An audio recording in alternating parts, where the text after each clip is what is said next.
I found out, by pure accident at the county bank, that someone had been quietly settling my late father's debts for 3 years, and it took me considerably longer than it should have to understand that the hand behind those steady, unexplained payments belonged to the same man the whole county still argued, in low, careful voices whenever my name came up, had killed my father and gotten away with calling it self-defense. My name is Naomi Caldwell, and I was 24 years old that spring, having run my father's 400 acres of Colorado grazing land, largely alone since his death 3 years before. A death that had come in a confrontation with a man named Roman Cade on a stretch of open range near our southern boundary, ruled justifiable by a coroner's jury within a week of the shooting. A ruling I had spent 3 years privately disputing in the particular way grief disputes any conclusion that doesn't properly account for the size of what it took from you. My mother had died when I was young, leaving my father to raise me largely alone alongside the ranch, and I had grown up considerably more comfortable around cattle and fence wire than around the particular domestic skills the county expected of a young woman my age, a fact my father had never once seemed to mind, taking evident pride in a daughter who could read weather and manage stock as capably as any hired hand he'd employed. Those 3 years since his death had been, without exaggeration, the hardest of my life, not simply for the grief itself, but for the particular exhausting effort of keeping a ranch solvent that had, I would later learn, been considerably more precarious financially than my father had ever let me understand while he was alive. If I had continued in ignorance of who had actually been keeping our ranch solvent these 3 years, I would have gone on believing, as I had every day since the coroner's ruling, that my father's death had cost our family everything and left us to rebuild entirely through my own exhausted effort, when in fact a considerable portion of that rebuilding had been quietly subsidized by the very man I held responsible for the loss in the first place. Understanding this properly meant reckoning with a version of events I had spent 3 years refusing to fully examine, and I want to be honest that the reckoning cost me something considerable before it gave me anything back in return. My father, Thomas Caldwell, had been a proud man with a temper that ran hot and settled quickly, generally, though the confrontation that killed him had apparently been an exception to that general pattern. He had built this ranch from a considerably smaller claim his own father had left him, expanding it steadily over 20 years through the particular combination of hard work and occasional stubborn risk-taking that had made him, by most accounts, a genuinely respected figure in the county, admired for his fairness in most dealings even by men who found his temper occasionally difficult to manage in the moment. The county's official account, established by the coroner's inquest and repeated ever since in the particular settled way official accounts become simple fact, regardless of their actual completeness, held that my father had confronted Roman Cade over an accusation of cattle rustling, drawn on him first, and been shot in the resulting exchange, a shooting the inquest ruled entirely justified given clear evidence my father had fired the first round. I had accepted the inquest's factual findings, in the sense that I did not dispute the sequence of events it established, while never quite accepting the moral conclusion the county seemed to draw from those facts, that my father's death was therefore simply an unfortunate consequence of his own hot temper, rather than anything requiring further examination. I had carried, for 3 years, a particular unexamined resentment toward Roman Cade that I understood, intellectually, might not be entirely fair given the inquest's findings, but which I had never properly worked through, since working through it would have required a kind of forgiveness I hadn't been ready to extend. There were evenings, I will admit, when I had ridden the boundary line where the shooting occurred, without any particular purpose beyond the strange compulsion grief sometimes creates to revisit the specific ground where a loss actually happened, as though the land itself might eventually offer some explanation the inquest's dry factual account never properly provided. I discovered the debt payments entirely by accident, on an ordinary Tuesday errand to the county bank regarding an entirely unrelated matter, when the bank's clerk, a young man new enough to his position to occasionally forget which details were meant to remain confidential, mentioned in passing that my father's original note, the one I had been slowly paying down these 3 years believing myself entirely alone in the effort, had actually seen considerably more principal reduction than my own payments alone could account for. I had come to the bank that morning simply to inquire about a small loan for seed stock, an entirely ordinary piece of ranch business that had nothing whatsoever to do with my father's original debt. And I want to record that the clerk's comment arrived so casually, almost as an aside while he pulled the relevant ledger for my own inquiry, that it took me a moment to properly register what he'd actually said. "There's been an anonymous benefactor," the clerk explained, before catching himself and looking considerably less comfortable with having volunteered the information. "Regular payments, quarterly, for these 3 years past. I assumed you knew, Miss Caldwell. I apologize if I've spoken out of turn. I had not known, and I want to record that my first reaction was not gratitude but a particular cold suspicion, the immediate assumption that whoever had been paying likely wanted something considerable in return that hadn't yet been asked for. 3 years of managing a struggling ranch largely alone had taught me, if nothing else, a particular weariness toward unexplained generosity, since I had encountered, in that time, more than one neighbor whose apparent kindness had eventually revealed itself as calculated interest in either my land or my hand in marriage. I pressed the clerk, gently but persistently, until he finally admitted, with evident reluctance, that the payments traced back through a considerably circuitous banking arrangement to an account held by a man named Roman Cade, currently working as a hired hand on a ranch 2 counties over.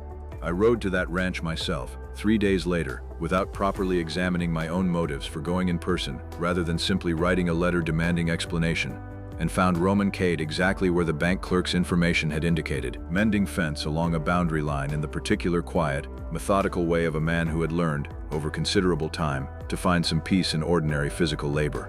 I had seen him only once before, at a distance, during the inquest proceedings 3 years earlier, and I want to be honest that I had spent the ride there constructing, in my own mind, a considerably harder and colder man than the one actually kneeling at that fence post, sleeves rolled against the spring warmth, entirely unhurried in his work. "Mr. Cade," I said, dismounting at his fence line with considerably more composure than I actually felt.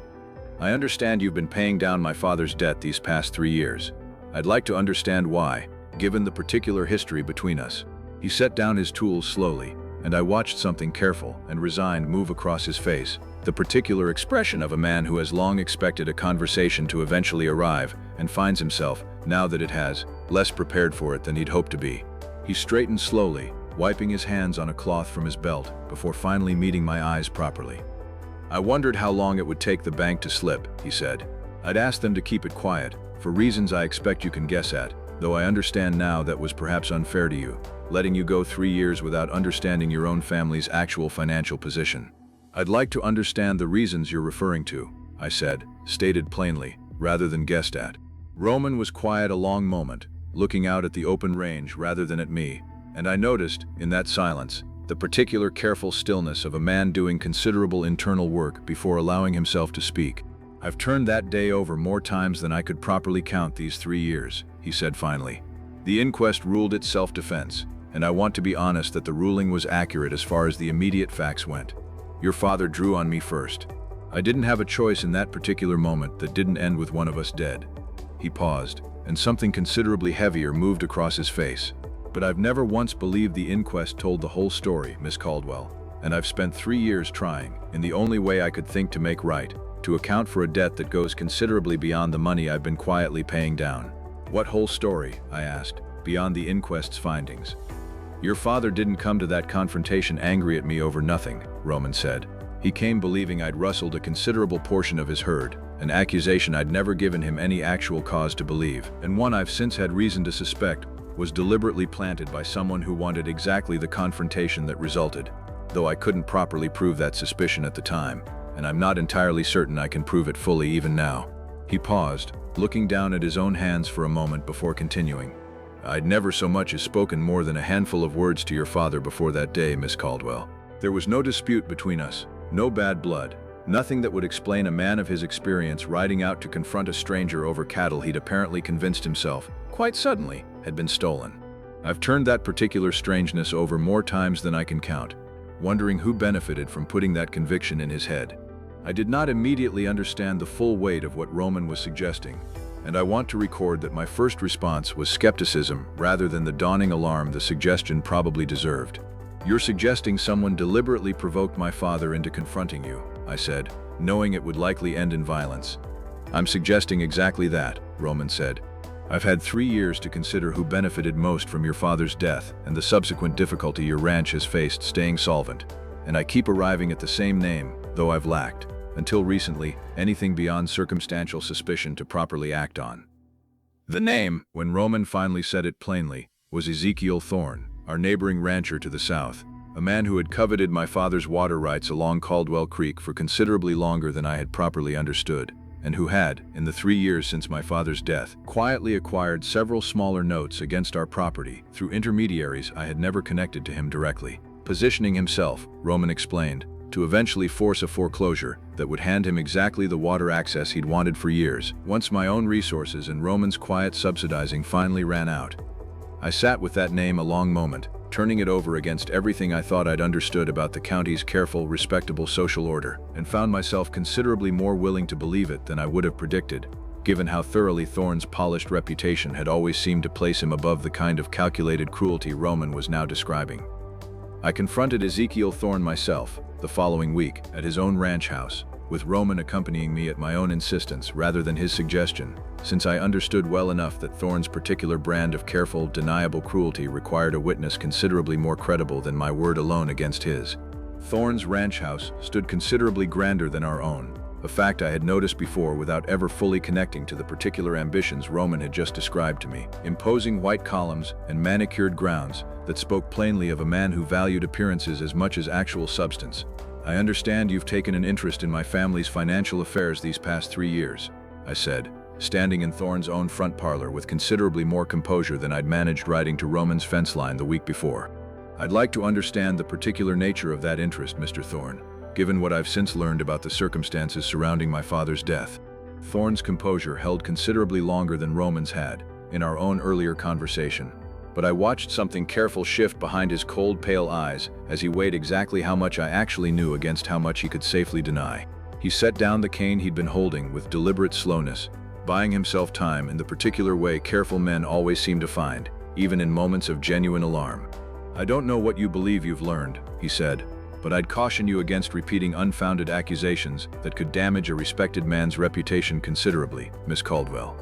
This county has known me 30 years. I suspect my word carries somewhat more weight than whatever theory a grieving young woman and a known gunman have constructed between them." "I have witnesses," Roman said, stepping forward with the particular quiet firmness I had come, in 1 week, to recognize as his version of drawing a line that mattered. "2 men who'll testify, under proper legal protection, that you paid them to spread word of rustling that never actually occurred, timed specifically to reach Thomas Caldwell's ears in a manner calculated to provoke exactly the confrontation that resulted. I've spent considerable time these past weeks confirming their willingness to speak plainly, Mr. Thorne, once assured they wouldn't face your particular brand of retaliation for doing so." Something in Thorne's carefully maintained composure finally cracked, the particular tell of a man discovering that 3 years of careful deniability had just come considerably undone. He did not confess outright in that conversation or the several legal proceedings that followed over the subsequent months, but the weight of Roman's witnesses, combined with a considerably more thorough re-examination of the original inquest's incomplete evidence, produced enough for the county prosecutor to eventually pursue charges of conspiracy that cost Thorne both his standing and a considerable portion of his own land in the resulting settlement. Land that came, through a legal arrangement I still find somewhat remarkable in its neatness, to include the water rights he'd originally coveted, now properly secured under Caldwell ownership instead.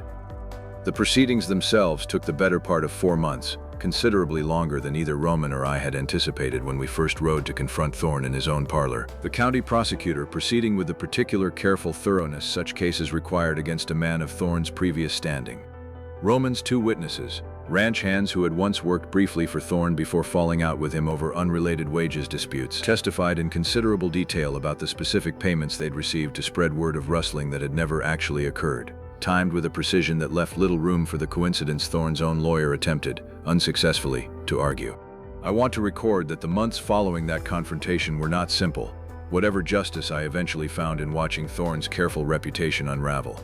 I had spent 3 years directing a particular grief toward Roman Cade that I now understood had been, at minimum, incompletely deserved, and reconciling that understanding with 3 years of settled resentment took considerably longer than the legal proceedings against Thorne did, longer than I would have predicted before actually living through the particular slow work of it myself. There were evenings that summer when I found myself furious at Thorne, with an intensity that surprised me, a fury considerably sharper than anything I'd managed to sustain toward Roman even in my angriest early grief, as though understanding the true architect of my father's death had simply redirected 3 years of accumulated pain toward a target that finally deserved the whole weight of it. "I don't require your forgiveness," Roman told me, one evening that autumn, both of us sitting on my own ranch house porch in a conversation that had become, without either of us properly naming it, a regular occurrence. "I've made my peace with owing your family something I can't ever fully repay, whatever the inquest ruled about that day. I'd simply ask that you let me keep repaying it, in whatever form you'll allow, without requiring yourself to pretend the debt is somehow settled before you're ready to believe it.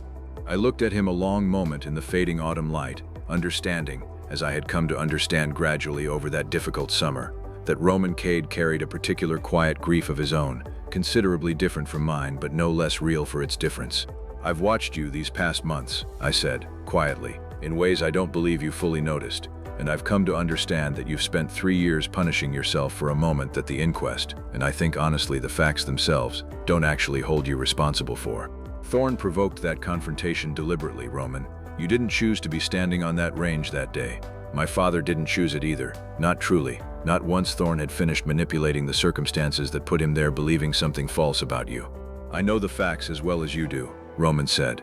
"Knowing them hasn't made the weight of that day any lighter to carry, whatever comfort the facts themselves ought to provide. I've found that grief and guilt don't always follow the tidy logic we'd prefer them to. I find I no longer need you to keep paying," I said slowly, working through the particular complicated shape of what I actually felt. Considerable grief still present, but no longer sitting quite where it had for 3 years. "I find, instead, that I've started wanting you here for reasons that have very little to do with debts at all." Roman was quiet a long moment, and I watched him do the particular careful work of a man unwilling to let himself hope for something he'd spent 3 years believing he had no right to want. "I'd like that," he said finally, "more than I properly know how to say plainly." We were married the following spring, in a small, quiet ceremony, at the same ranch house where he'd once mended fence, in careful, guilty penance.